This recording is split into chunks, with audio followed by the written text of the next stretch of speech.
ikaze mu isaha yacu ya kabiri, isaha ya nyuma y'ikiganiro Arise and Shine. Ese uzi ko buriya najyaga mbara nkumva harimo amasaha 3? Saa mbiri kugera saa 4. saa mbiri, saa 3, saa 4. Ubonye mangahe? Ubwo nyine uko wabaraga wowe. Hangera abantu ni rwose kimara amasaha 3 gusa. Nabafitanye gahunda n'umuntu nkavuga ni ihangane na amasaha 3 gusa dukora. Ariko we nuko bibaho cyane mu mibarire, ugasanga umuntu aribeshye kuko nuko bakakubwira bati hari nk'imwe mu nama ya church yabaye amezi 2. Donc yabaye kuva mu kwezi kwa 5 irangira mu kwezi kwa 7. Ubwo yaba yarabaye igihe kingana iki? Yatangiye mu kwezi kwa 5 irangira mu kwa 7. Inama yatangiye mu kwezi kwa 5 irangira mu kwa 7. Ubwo yabaye igihe kingana iki? Katwumve kwa 6 mu kwa 7 ku itariki zingahe? Itariki ntabwo iri press. Ubwo ni ukwezi kuko ushaka gusanga byageze mu kwa 7 ku itariki, niba ari ku ya mbere byageze ubwo ni ukwezi kumwe. Ni imwe mu nama zamaze igihe kinini cyane bari kudiscussinga who is Jesus. Yesu ni nde? Yabereye muri Kenya ariko. Muri Inise. Ngize ngo yabereye muri Kenya nyuma yuko wa mugabo avuze ati ni nge Yesu. Oya ni kera mu kinyejana cya mbere. Muri 325. Nge naye ngize ngo namubereye muri Kenya. Bavuga ati ni nge Yesu, babihakana ati niba ntari we ngaho nimuza n'uwa nyawe. Ni ya kera. Byarangiye se bamubonye. Oya gusobanura ninde? Apana kumwerekana. Bavugaga bati ni umwana w'Imana, abandi bati ni Imana. Hari igihe yatangiriye yararemwe cyakora yahawe amaze kubatizwa rukumwe. Donc ni discussions. Actually nacyo kitwaga ubuyobowe bwose bwabwoga bushingiye ku buryo abantu bumva Yesu. Kuko guhusha uko wumva Yesu bigira ingaruka nyinshi. Ari umushuti wanjye wambwira ati niba ari ikintu kimbabaza ni ukuntu batangira inkuru za Yesu ari mukuru. Ati buriya nshaka ubuto bwe. Vuga Yesu. Yesu yarakubaganye. Yesu yigeze atwara ikintu atahawe. Mu bwana bwe yahoze akiranuka. Yesu buriya kuki batatubwira ari byo ntafitiye gihamya. Ariko bivugwa ko ngo hari igihe yari ari gukina.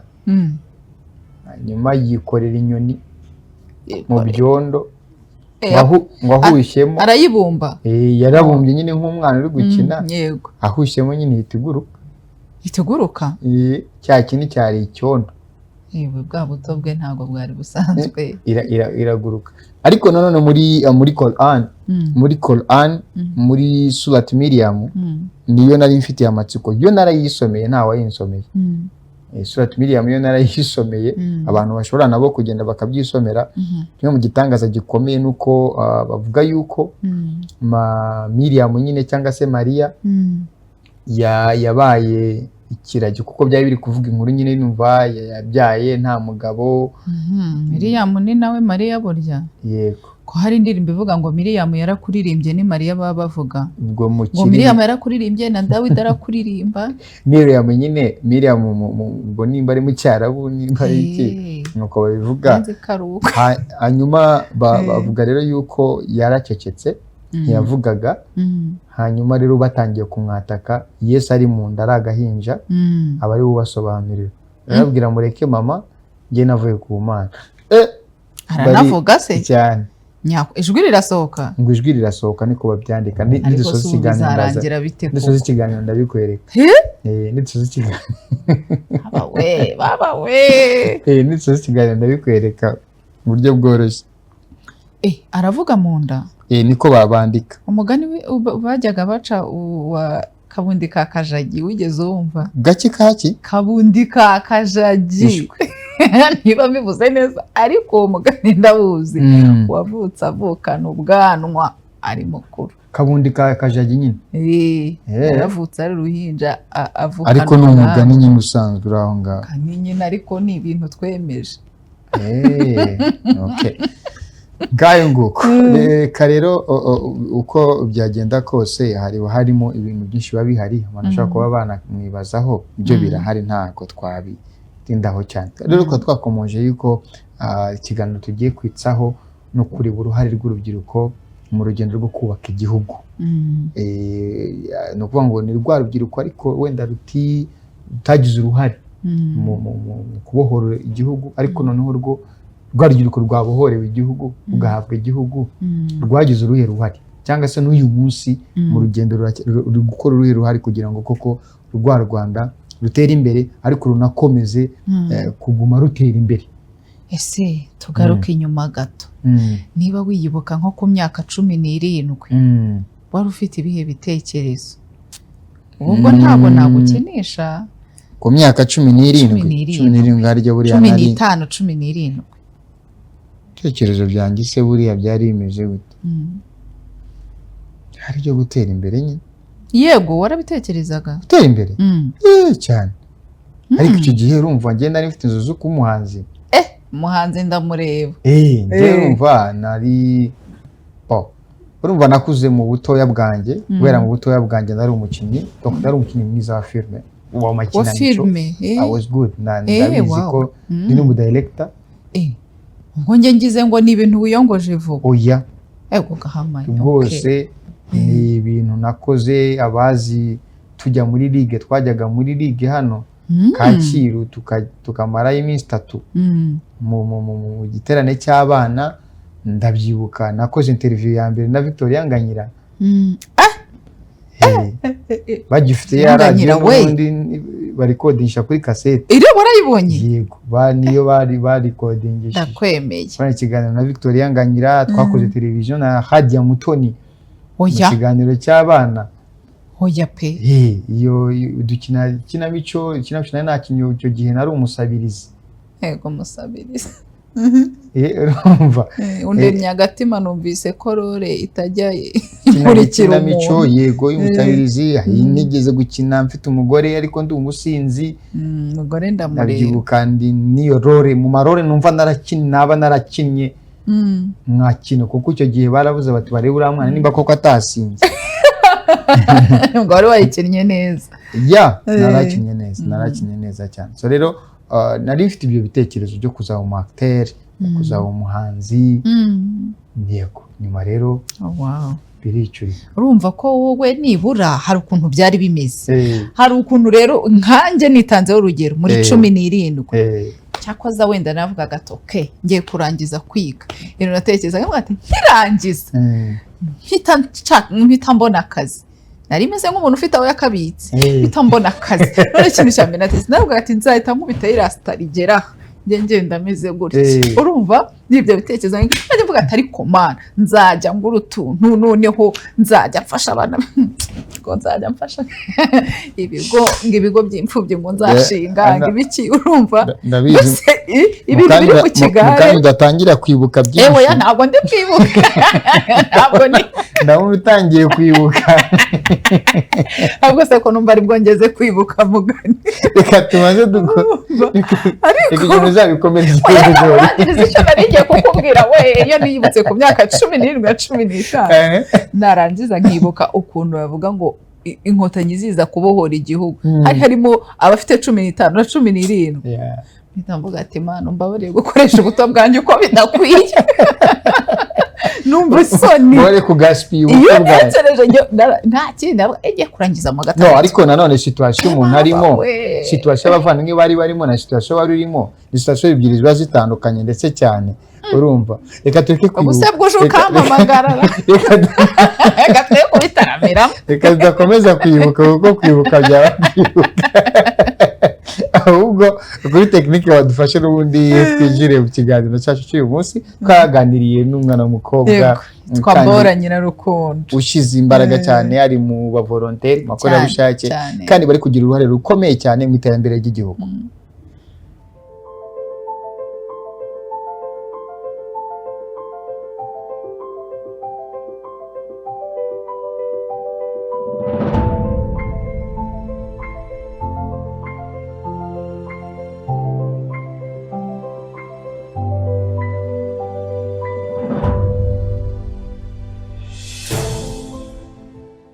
wakoze gukomeza gukurikira TVO, by'umwihariko niba ukunda ikiganiro Rise and Shine, turagushimira cyane. Ni ikiganiro kiva saa 2 nk'uko mumaze kumenyera, kikagera saa 4. Uyu munsi turi ku itariki 3 z'ukwezi kwa karindwi, turi mu mwaka wa 2025, ukaba n'umwaka wo kurenga imbibi. Itariki ni itariki navuga ko ibanziriza itariki ifite ikisobanuye ku munyarwanda wese ahari akagera. Uyu munsi dufite umutumirwa mwiza n'urubyiruko, tugiye kuganira ku ruhare rw'urubyiruko mu gusigasira cyangwa se mu kubungabunga ibyagezweho ubwo u Rwanda rwabohorwaga. Hari byinshi byakozwe, ariko niki dusabwa kugira ngo dukomeze tubirinde, niki dusabwa kugira ngo noneho cya gihugu baduhaye, cya gihugu kimaze kuba cyiza, dukora ibyiza binarenze n'ibikirimo. Bora, turakwakiriye cyane, turakushimiye.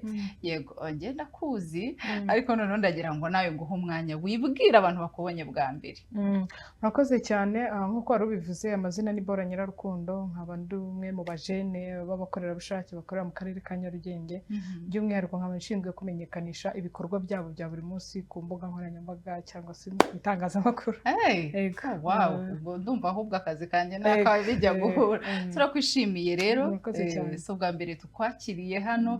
Turagushimira ukuntu ujya utanga umusanzu wawe mu bikorwa bitandukanye, by'umwihariko ibireba urubyiruko. Hanyuma rero, ku munsi w'ejo kwa gatanu azaba ari umunsi wo kwibohora. Kuri wowe umunsi wo kwibohora usobanuye iki? Murakoze. Umunsi wo kwibohora kuri njyewe usobanuye byinshi nk'umunyarwanda. Usobanuye igihugu cyacu ubwo kibohoraga, kikava mu icuraburindi kikaza ahabona, niba ariko nabyita. Kandi nanone by'umwihariko nk'umujene, umunsi wo kwibohora uvuze byinshi nk'umuntu wigira ku nkotanyi, kuko arizo zagize uruhare runini mu kubohora igihugu cyacu turimo uyu munsi. Bamwe babivuga mu buryo butandukanye, hari abavuga ngo turi muri paradizo, abandi ngo turi mu gihugu kiryoshye, abandi ngo turi mu gihugu cy'ubuki. Ibyo byose rero kugira ngo bigerweho kuri iyi tariki ya 4 nicyo bivuze, niho byatangiriye. Icyo gihugu turi kwishimira uyu munsi byatangiye kuri iyo tariki twizihiza cyangwa se twishimira iby'igihugu cyacu kimaze kugeraho. Hanyuma reka tuvuge ukiri nka muto, bakakubwira bati ni umunsi wo kwibohora, watekerezaga iki muri wowe? Ntakubeshye, kimwe n'indi minsi yose igihugu twabaga duteze amatwi radiyo cyangwa se tukabazanya ngo uyu munsi umushabira tuvuga ko ari konji. Nk'umunyeshuri rero icyo wumvaga gusa ko utari bujye ku ishuri ukumva urabyishimiye, ariko nari ntarabiha agaciro ngo menye ngo se ubundi birandeba, ubundi se bivuze iki, cyo mfa nuko ntari bujye ku ishuri. Ariko uko umuntu agenda kurumva iyo myaka y'icyo gihe ndi umunyeshuri numvaga ko aribyo, ariko uko umuntu agenda akura, ubona nk'ubu ndi mukuru, maze kumva noneho iyo bavuze ngo uyu munsi hari ikiruhuko, hari umunsi udasanzwe uyu n'uyu, kuko ntago igihugu cyangwa se leta ipfa gutanga umunsi w'ikiruhuko, bivuze ngo wa munsi ubutandukanye n'indi minsi.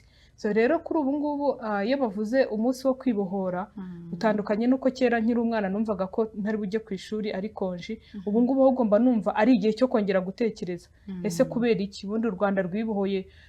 Umuntu yibohora kuko yaraboshye cyangwa se atari yisanzuye, hari ibyo atakoraga, ariko noneho ubu ngubu ari ku rwego abasha gukora nawe ikintu agizemo uruhare. Rero kwibohora kuri ubu ngubu nk'umujene umaze kuba mukuru hari ikintu bivuze ngewe by'umwihariko, hari n'icyo bivuze noneho by'umwihariko nk'umunyarwanda.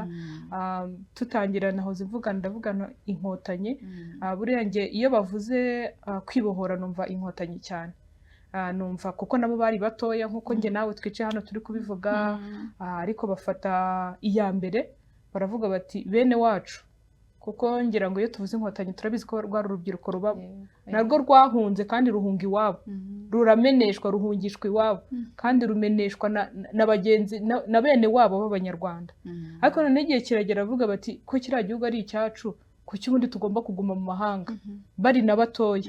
Ariko bageze baravuga bati nitwapfa twakira tugomba gusubira iwacu. Ariko icyo gihe turanabyibuka ko twese tuzi amateka, bajya kubitekereza si uko mu Rwanda hari jenoside urumva yateguye igihe kirekire, barayumvaga bari mu mahanga, ariko igihe kiragera baravuga bati oya tujye gutabara bene wacu. Rero ngewe kuko nakuze numva ayo mateka, tukagira n'amahirwe noneho nuko kuri ubu ngubu dusigaye duhura na bamwe muri urwo rubyiruko ubu barakuze, ni ababyeyi bakuru batubwira bakatuganiriza n'amateka. Ubu iyo tugeze kuri ya tariki rero mba numva ari ikintu gikomeye, mba numva ari n'umunsi wo kubaha, mba numva ari n'umunsi wagenda umuntu wese uzi wari urubyiruko kiriya gihe cyangwa wari uri muri ziriya ngabo za RPF bishobotse abaye ari ahantu tuba tuzi ahantu hose yaba ari twajya kumushimira. Ariko n'ubundi ntabwo bibuza ko tubashimira hirya no hino aho bari, dukoresha platform nyinshi tukabaha ubutumwa, dukoresha imbuga nkoranyambaga tukavuga ngo turashimira Inkotanyi, turashima.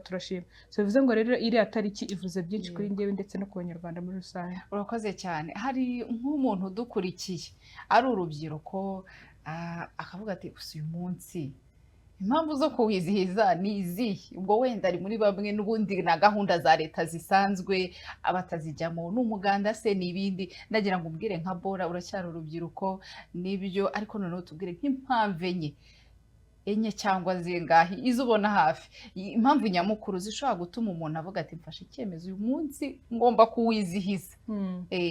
Impamvu zo ni nyinshi. Icya mbere buriya iyo utamenya ahantu uva ntumenya n'aho ujya. Impamvu ya mbere ni ukugira ngo twibuke ko impamvu itariki yashyizweho hari icyabaye, tugomba kuhibuka rero kugira ngo dukomeze urugendo rwacu rwo kubaka igihugu. Impamvu ya mbere ni ukwiga amateka, ni ukwiga ese ubundi kuki byitwa ko ari ukwibohora, byari byagenze bite. Iyo wamaze kumenya amateka rero kuri iyo tariki biguha n'imbaraga zo kumenya ngo noneho ndajya hehe. Indi mpamvu ya kabiri ni uko ibyagezweho tugomba kubisigasira. Ni ukuvuga ngo muri rwa rubyiruko navugaga cyangwa se imyaka 63 turi kwizihiza uyu munsi igihugu cyacu kimaze kibonye ubwigenge, cyabugezeho hari abantu bamenya amaraso, cyabugezeho bitoroshye. Ubwigenge kugira ngo bugerweho haba intambara, murabizi, haba ibikorwa bitandukanye ariko bitari byiza. Urumva aba ari umuntu uboshye uriho urarwana no kugira ngo wibohore. Bivuze ngo rero hari n'ibitambo bitangwa, bivuze ngo muri ba bantu bari kurwana hari uhasiga ubuzima. Muri rwa rubyiruko twaze tuvuga rero by'umwihariko rwahagaritse jenoside yakorewe Abatutsi, hari abo twibuka bahasize ubuzima, hari ba Rwigema, hari n'abandi bagenzi babo bahasize ubuzima kugira ngo twebwe uyu munsi nk'urubyiruko nk'abajene tube turi mu gihugu kimeze uku nguku. Turi mu bihugu navuga ngo izina ry'u Rwanda iyo rivuze amahanga yose, nibaza ko nta muntu noneho isi yose isigaye izi izina u Rwanda. Bivuze ngo rero hari abantu babiharaniye. Mu gihe iyo uganira n'ababyeyi bacu bakubwira ngo iyo yajyaga mu gihugu ageze ku kibuga cy'indege ngo akavuga ko avuye mu Rwanda ngo barahungaga, bagahunga akavuga ati hantu batemana, hantu aba bantu mbese nyine ukabona baraduha akato. Ariko ubu ngubu noneho contraire ni uko umuntu iyo ageze ahantu akavuga ngo ndi umunyarwanda bamuhana na keya zitandukanye, hari n'izo baha abandi.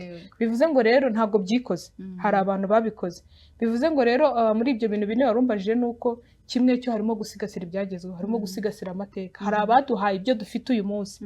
Bivuze ngo nk'abajene rero tugomba kubisigasira kuko bamaze kuba bakuru, bakeneye no kuruhuka bahita kandi baradutoje. Bivuze ngo rero tugomba kugera ikirenge mu cyabo kugira ngo dutere intambwe cyangwa twuse ikivi batangiye.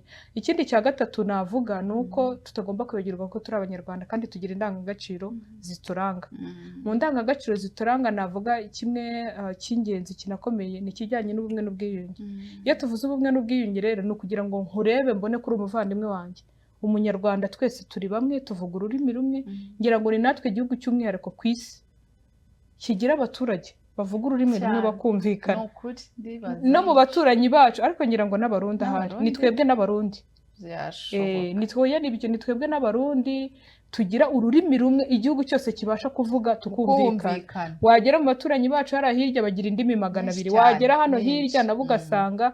Bivuze ngo rero muri cya kintu cyo gusigasira ubumwe n'ubwiyunge ni ukugira ngo tujye twibonanamo, twumve ko ubundi kubera iki nakabaye nkwanga twese twitwa Abanyarwanda, kuki nakabaye mfata umwanya umuntu akanshyiramo ibitekerezo bitari byo akambwira ko utari mwene wacu nkaba nakugirira nabi, kandi wajya kubona ukabona Abanyarwanda twese no turanasa. Njye mbona ariko ni nabyo abantu iyo bavuga ururimi rumwe baba ari bamwe baba banaze. Bivuze ngo rero dufite umukoro nk'abantu bakiri batoya wo kugira ngo ikintu ababyeyi bacu twitaga urubyiruko icyo gihe rwarapiye baba bamaze kuba bakuru baharaniye, ntabwo ari twe twakabaye tubisenya. Mu kubisigasira rero no kugira ngo turwanye iyo ngengabitekerezo ya jenoside, hari byinshi dusabwa gukora. Harimo gutangira amakuru ku gihe, harimo kwitabira gahunda zitandukanye dutegurirwa na leta zitwigisha, harimo kwiga amateka. ngira ngo naba mvuze ibyo ngibyo. Urakoze cyane. Hanyuma hari igihe haba hari nka gahunda za leta ziteganyijwe zirimo wa muganda navugaga, gufasha abatishoboye n'izindi nyinshi nyine igihugu kiba gikeneyemo urubyiruko, ariko ugasanga urubyiruko rumwe ati njye sinjya mboneka, ubuzima burakomeye, ibintu biba bikomeye, tuba turi gushakisha. Ndagira ngo umbwire nk'imbogamizi ubona zishobora gutuma uyu munsi urubyiruko rutitabira nyine ibyo bikorwa bireba igihugu ngo rukorere cya gihugu. Hari izo ubona zihari zishobora gutambamira kuba umuntu yakorera igihugu cye? Yego, imbogamizi zo zirahari, ariko ngiye kuvuga imwe nkoresha n'ijambo, wenda sinzi abadukurikiye wenda bafite uburyo bari buze kuryumva, ariko ku muntu uzi ubwenge arabyumva. Imbogamizi ya mbere mbona mu rubyiruko ni uko twasinze amahoro. Njya nibuka hari igihe twigeze guhura gutya, hari igihe twigeze guhura na perezida, murabizi agira gahunda nyinshi zimuhuza n'urubyiruko, arangije aravuga ngo ni byiza ko duteta kuko turi mu gihugu cyiza ariko ntitugakabye. Iyo umwana yatese cyane agakabya aba yabaye bajeye.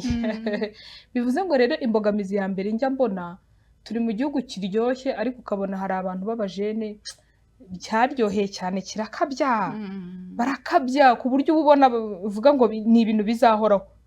Kandi none hakaza abandi nabo bavuga umugani bavuga ngo iyo igihugu gifite amahoro ngo nibwo gitegura intambara. Bivuze ngo uko ibintu bimeze ari byiza cyane ahubwo nibwo byakabaye bigutera ubwoba ukavuga ati ariko njyame nsinzire kubera ko bimeze neza, ahubwo cyangwa nakabaye mvuga nti ese nubwo bimeze neza nditeguye, hagize igikoma nditeguye. Bivuze rero kuvuga ngo gusinda amahoro ntabwo ari uko ari bibi, kuko dufite abayaduhaye, tunazirikana kuri uyu munsi w'itariki enye wo kubohora igihugu cyacu. Ariko nanone ntabwo dukwiye kwicara ngo twenjoyinge, reka nkoresha ijambo abajene dukora, twenjoyinge ibyo baduhaye nkaho ari ibyo nyine babiduhaye, tutazakenera ibindi. Ni nk'uko utavuga ngo uyu munsi twariye mu rugo hari ibyo kurya ukagira ngo sitoke bizahora byizanamo. Urahaha sitoke ukayikora, ariko ukanavuga ngo ibi nibiramuka bishize, ese mfite ubushobozi bwo kuzaba mfite ibindi nshyira muri ya sitoke, wenda tubivuge muri iyo nyito. Bivuze ngo rero gusinda amahoro mvuga, nibyo koko turayafite kandi dufite n'abayaduhaye, byarabavunnye, nibyo tugomba no kuyenjoyinga. Nanone ntitugomba no guhangayika, turahangayikira iki se igihugu cyacu ko gifite amahoro, wa mugani ko kiryoshye. Ariko rero mu buryohe bwacu tugomba no kuvuga ngo turakora iki kugira ngo gikomeze kiryohe, noneho gishake kinarusheho. Dufite gahunda nyinshi, dufite iby'igihugu kiri kuduteganyiriza byinshi, dufite ubu ngubu viziyo 2050, viziyo 2030. Izo zose ni ahantu igihugu cyacu kigenda gitekereza dukwiye kujyayo, ariko abantu bagomba kujyayo ba mbere ni twebwe, kuko dukunda kuvuga tukiri batoya, abajene uyu munsi turavuga ngo turi imbaraga z'igihugu zubaka kandi vuba. Ubwo rero iyo uryamye ugasanga imbaraga zawe urazipfusha ubusa mu biyobyabwenge, urazipfusha ubusa mu bintu bidafite umumaro kuri social media, ntabwo uba ukiri imbaraga z'igihugu zubaka, urimo urasenya mu buryo utazi kuri gusenya kandi wowe wibwira ko uri kwenjoyinga. Turagushimira cyane. Hanyuma hari ukuntu hari nk'amashusho wenda tuvuge, sinzi niba ujya uyabona, asohoka y'urukozasoni y'urubyiruko, umuntu mukuru yabibona akavuga atari ko abana ubuzima ni bwoko nyine, ukabona bafite impungenge za rwa rubyiruko. Ubwo ndi kukubaza nk'umuntu ubana n'urubyiruko rw'uyu munsi kandi impande zose, ariko kandi mukanabonana n'abayobozi babaha impanuro, babaha se wenda ibigenderwaho igihugu nyine kiri guteganya kugira ngo namwe mubafashe. Ariko noneho wowe iyo ubirebye hagati y'urwo rubyiruko rwo hambere rwanakoze ibikomeye rufite n'imyaka mike, sinzi wigeze kutubwira ko guhera kuri 17 nabo bari barimo mu babohoye igihugu, 15 bari barimo. Ibaza iyo myaka rero, ukabona nyine izo mpungenge wowe ubundi ujya uzibona? Ndazibona cyane, ndazibona. None se aho tubabona izo mbuga nkoranyambaga babigaragarizaho, natwe tuba tuziriho, twese turazikoresha. Umuntu ufite smartphone wese nibaza ko biriya bintu abibona. Nibaza ko iyo twabonye ngo RIB yafashe urubyiruko rucuruza urumogi tuba twabibonye. Nibaza ko iyo twabonye abantu bajya kuri social media umuntu akihandagaza akicara ngo ngiye ngo nakoraga umwuga wenda ngo wo gusambana, cyangwa ngiye ngo nkora ibi, ngo nibyo ngo wumva ubwoba bukwishe. Rero kimwe navuga cyo izo mpungenge, uretse no kuba nzibona nanjye, ababyeyi bacu buriya nibo bihangayikisha cyane kuturusha. Bakuru navugaga bashaka kuturaga igihugu nibo bahangayitse kuturusha. Barareba, ngira mba nibaza ko hari ukuntu ngira amahirwe yo kuganira n'abantu bakuze b'abasaza, ngira amahirwe yo kuganira na bamwe muri bariya babohoye igihugu, ukabona biramuhangayikishije. Burya twebwe rero hari n'igihe uba ubona nta kibazo bitwaye cyane, ukavuga ati ngiye mpfa kuba ntabyo, mpfa kuba umwana wo mu rugo, nta muntu wo mu rugo ukoresha ibiyobyabwenge, mpfa kuba nta n'ibyo nzigeraho, ariko ukibagirwa ko umuturanyi wawe afite umwana ubinywa nawe bitazakugiraho amahoro. Uko byagenda kose kuba wowe ntabyo ukoresha nkawe ku giti cyawe nibyo, ariko wakabaye nahangayikishwa yuko hari umuntu muziranye ubikoresha, wakabaye nahangayikishwa yuko hari umuturanyi ufite ubikoresha cyangwa se ufite umwana ubikoresha, kuko uko byagenda kose muraturanye bizakugiraho ingaruka. None se ubu nanywa ibiyobyabwenge cyangwa nareka kujya ku ishuri akajya kwiba, wibaza ko azajya kwiba kure? Azazi wa kandi wowe wumva ko wirinze nta kutagize. Niyo mpamvu rero twakabaye duhangayikishwa na bagenzi bacu. Rero kuvuga ngo ese birampangayikisha, imyitwarire nibyo biraduhangayikisha, ko impamvu navugaga ngo abakuru birabahangayikisha, bo bari bafite intego. Nibaza ko iyo yarimo n'ubusharire cyane, kubera ko icyo gihe igihugu cyacu ntabwo cyari kimeze neza, yari irimo ubusharire cyane, bo bakabikorana urukundo rwinshi n'ishyaka n'umujinya wo kuvuga ngo kubera iki bene wacu, kubera iki igihugu cyanjye kimeze gutya. Twebwe rero uwo mujinya ntawo dufite, ahubwo dufite umunezero, bigatuma noneho tunibagirwa ko navuga ko hari umunezero mwinshi ari utuma abantu bamwe baniyangiriza. Ntose umuntu muzima, hari ibintu tubona kuri social media nawe ubwo bukakwica, ukibaza umuntu yihandagaza ate, akagenda agasinda, agafata video, agafata kamera. Iyo umuntu abyutse mu gitondo yavuye mu Kinya aba yumva bimeze bite? Nahoze mbona mu kanya hari abajene bamwe batangiye gupostinga ngo hashtag iri gukoreshwa ubu ngubu ngo ntuncike, ivuga ngo iyi weekend ndende. Hari upostinze mu kanya aravuga ngo ntimugire ngo na sida yagiye muri weekend, undi aravuga ngo tunywe resi. Urumva nuko baba bazi ko iyi weekend y'icyumweru cyose baba bazi ko hari amabara menshi ari bukorwe n'urubyiruko. Bivuze ngo rero ababyeyi bacu, abayobozi bacu baba bahangayikishijwe n'imyitwarire yacu. Ni kwa kundi ugenda ugakora cyane ngo umwana wawe yige neza, ukamwishyura minerivare, ajya kumva ngo yanyura umugi ngo bamwirukanye. Rero n'igihugu cyacu ni muri iyo shusho kitubonamo.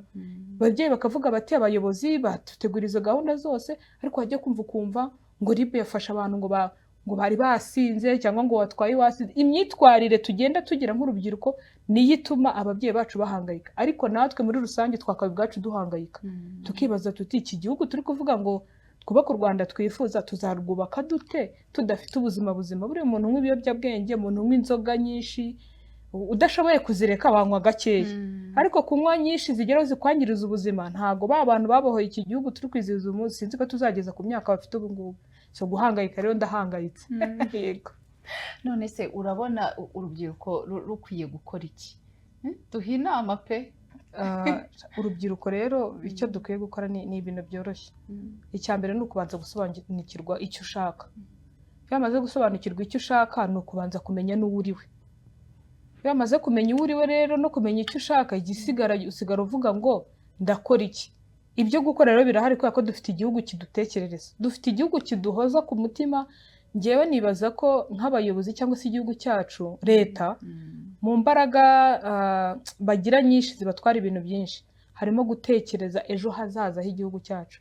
Kandi iyo bavuze ngo bari gutekereza ejo hazaza h'igihugu cyacu, harimo twebwe bakiri batoya, bakicara bakareba, tujya tubabona ni abantu bamaze gukura, baravuga bati se uru rubyiruko abazicara muri iyi ntebe nicayemo, nka minisitiri akavuga ati umujene uzicara muri iyi ntebe nicayemo ameze ate, yakabaye ameze ate, dukora iki kugira ngo tubategure? Ari naho bagenda bashyiraho za gahunda zitandukanye zitureba. So rero icyo twakora ni uko natwe twareba icyo ababyeyi bacu badutekerereza, tugatera intambwe tukajya kucyakira, tukakibyaza umusaruro.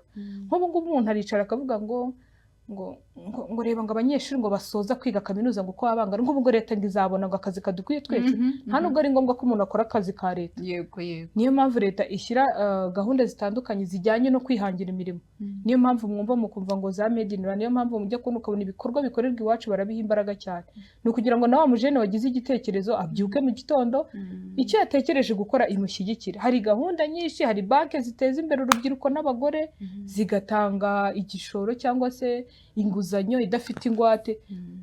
Tugira ibigo bya BDF, tugira gahunda nyinshi, tugira amarushanwa atandukanye, tugira za Youth Connect, murabizi miliyoni bajya bahaba abajene bakajya kwikorera bakiteza imbere bagaha n'akazi bagenzi babo. Ibyo bintu byose rero uticaye ngo ukurikire ngo bimeze bite ndashaka iki, ntumenye naho ujya kubishaka. Ntabwo uzagenda rero ngo wicare mu rugo muri ya smartphone yawe cyangwa ujye hahandi ku mujyi wa Kigali n'ahandi hantu ujye ku kagari gukoresha wifi y'ubuntu, urareba kuri TikTok ukamara amasaha abiri scrolling up and down, ujya kuri YouTube uri kureba ibintu bidafite n'umumaro, urareba intambara ziriho z'abantu bari gucuruza, arahembwa ntari buguheho kandi ari we wowe ubireba. Wibagirwe ko hari ahantu batanze itangazo ngo bakeneye abajene 5 bajye gukora ibi n'ibi. Bivuze ngo icyo dukwiye gukora nk'urubyiruko, reka dukoresha amahirwe igihugu cyacu kiduha, twiteze imbere, reka dukunde n'igihugu. Gukunda igihugu ni ukuvuga ngo ese ibi bintu aha hantu igihugu cyacu kigeze mu myaka 20 kizaba kiri. Ubu nk'umusaza ufite imyaka 60 azafite 80. Ese twe ntabwo twakwitegura kuzamwakira akicara akaruhuka nkaba nkora bya bindi azabakora? Nicyo dusabwa rero nk'abajene.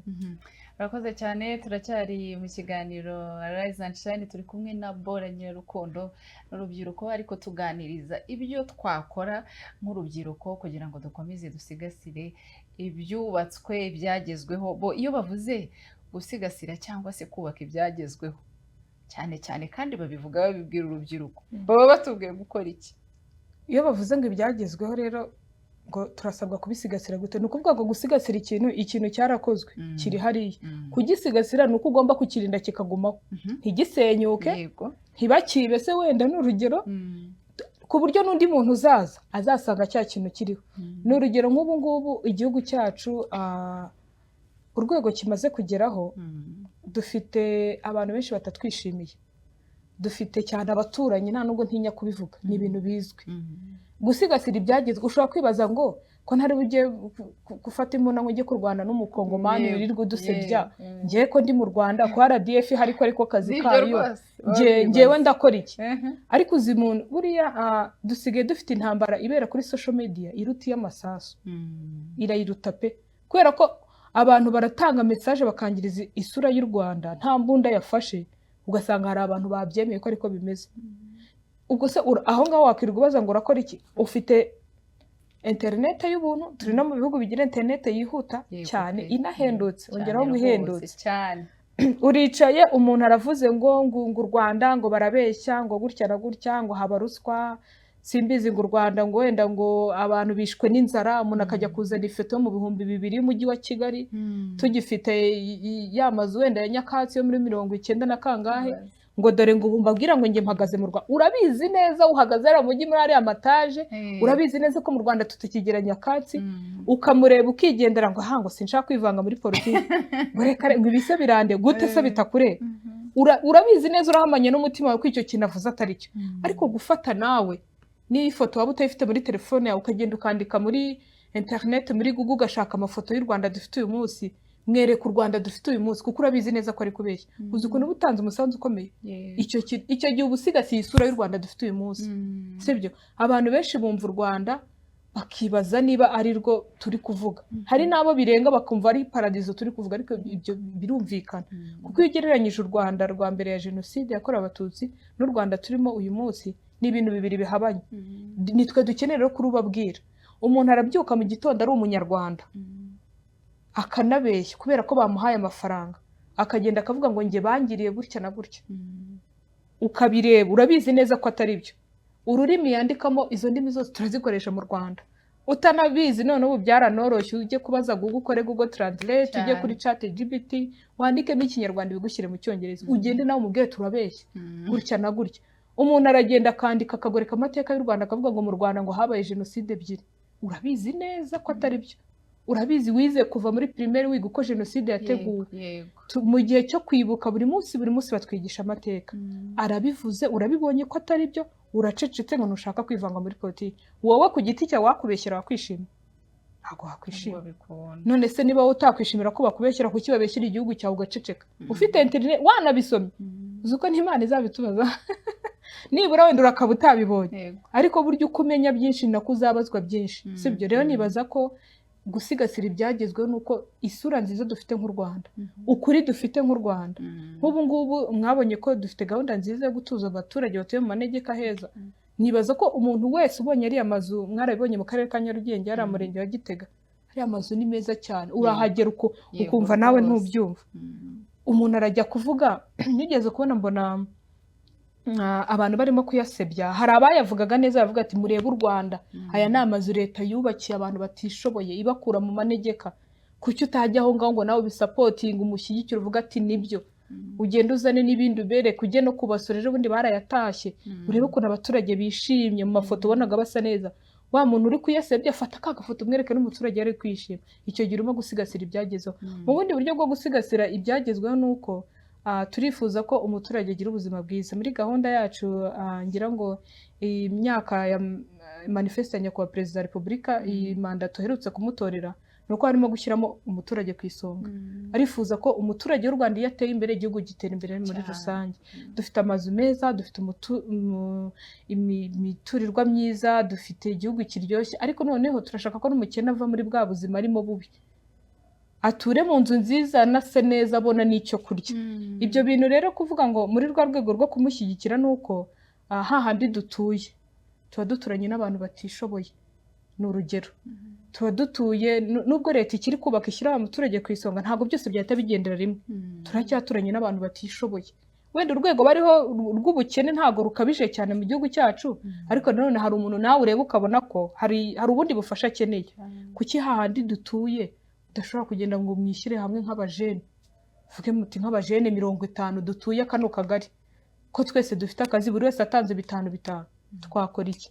Ushobora kujya gusura umuntu mugasanga afite amabati yashaje, aho kugira ngo ujye gutegereza ko Minaloc izamanuka cyangwa indi minisiteri bireba runaka ngo ujye kugura umuturage amabati, kandi mwebwe muri hariya hasi mushobora kwishyira muri abantu 20 mukayagura amabati 28. Wagize ubu ubusigasiye ibyagezweho, nawe ubushyizeho itafari mu gufasha leta gushyira umuturage ku isonga. Ibyo twakora rero ngo dusigasire ibyagezweho ni byinshi cyane, ni ukugira gahunda tugafasha nyakubahwa perezida wacu wa repubulika twitoreye ku bushake bwacu, gahunda afite tukamuherekeza, nitwe tugomba kumufasha kugira ngo azigereho.